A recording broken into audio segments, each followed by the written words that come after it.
pour arrêter et enrayer cette régression démocratique, c'est maintenant et pas demain qu'il faut engager cette révision pour permettre des réformes en adéquation avec les espérances légitimes que nous formulons pour 2023.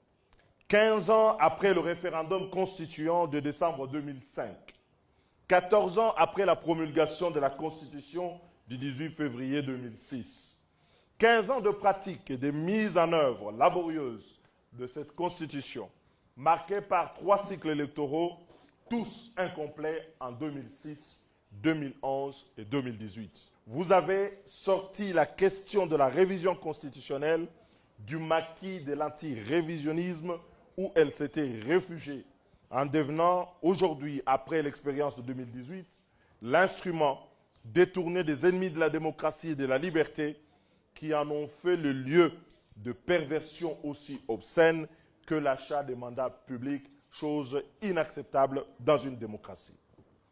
Mais le combat de la révision constitutionnelle n'est pas pour autant terminé.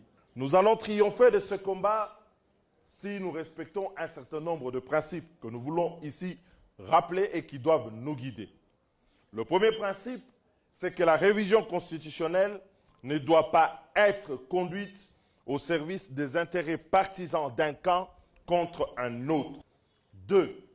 La révision de la Constitution doit se faire dans le respect des acquis qu'il faut se garder de détricoter et la recherche d'un consensus dans le pays, au sein de la classe politique, de la société civile et de l'ensemble de la population.